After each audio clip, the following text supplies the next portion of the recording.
একটা মেয়ে একটা বাচ্চাকে নিয়ে ঢাকা শহরের মিরপুরের ফুটপাতে দাঁড়িয়ে আছে। বাচ্চা বাচ্চা ওঠে না। দীর্ঘ সময় অবজার্ভ করছে যে বাচ্চা এতক্ষণ ঘুমের কারণ কি।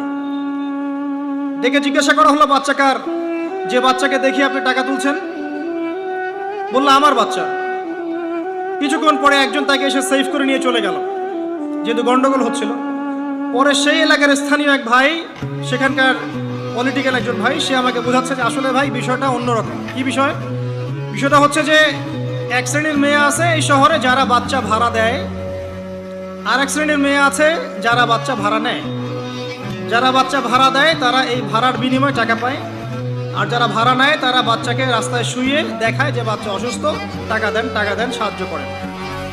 তো বললাম যে বাচ্চা এতক্ষণ ঘুমায় থাকে কিভাবে? ভাই বাচ্চা ঘুমায় থাকে না, ঘুমের ওষুধ খাওয়ায় রাখে। ওই বাচ্চা কি অপরাধ? হৃদয় কল্পনা করবেন এমন পাপ মানুষ করে। মেয়ে যদি পছন্দ হয়, কোনো মেয়েকে পছন্দ করেন, তার বাবাকে বিয়ের প্রস্তাব দেন, তার মাকে বিয়ের প্রস্তাব দেন, সাহসিকতার সাথে কাজ করেন, সাহসের সাথে যান, মেয়ের হাত চান। যদি মাশাআল্লাহ মেনে নেয় আলহামদুলিল্লাহ, যদি না মেনে নেয় আপনি জোর করেন না, আপনি ফিরে আসেন।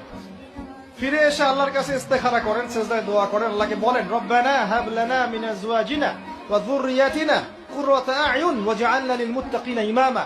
আল্লাহ আপনাকে এমন উৎস থেকে রিজিক দিবেন ইনশাআল্লাহ আপনি কল্পনা করতে পারেন না। তখন দেখবেন সত্যিকারের খাদিজা, সত্যিকারের আয়েশা রাদিয়াল্লাহু আনহুমা, তাদের মতো স্ত্রী আপনার ঘরে চলে আসছে ইনশাআল্লাহ। যখন আসবে তখন দেখবেন এই দুনিয়াটাতে আপনি জান্নাত পাবেন। এই দুনিয়াটা জান্নাত নয়, কিন্তু এই দুনিয়াতে যদি কারো ঘরে একটা নেককার স্ত্রী থাকে, সে ফিল করতে পারে জান্নাত কাকে বলে। জাদুকররা একদিকে, মূসা আলাইহিস সালাম একদিকে। তো মূসা আলাইহিস সালামকে তারা বলছে তুমি আগে ছুঁড়ে মারবে না আমরা ছুঁড়ে মারব। মূসা আলাইহিস সালাম বলছে বেলাল তোমরা ছুঁড়ে মারো। তখন তারা যখন তাদের লাঠিগুলো ছুঁড়ে মারলো, এগুলো সাপ হয়ে গেল। এটা একটা চোখের ভেলকিবাজি ছিল। আল্লাহ পাক এই জাদুটাকে বলেছেন কোরআনে সিহরুন আযীম, বড় একটা জাদু করেছিল তারা। মানে তারা জাদুবিদ্যায় খুব পারদর্শী ছিল। এখন যেমন সায়েন্সের যুগ, তখন কিন্তু জাদুবিদ্যার যুগ ছিল। ঠিক আছে? তো মূসা আলাইহিস সালাম তারপর কিছুটা ভয় পেয়ে গেলেন।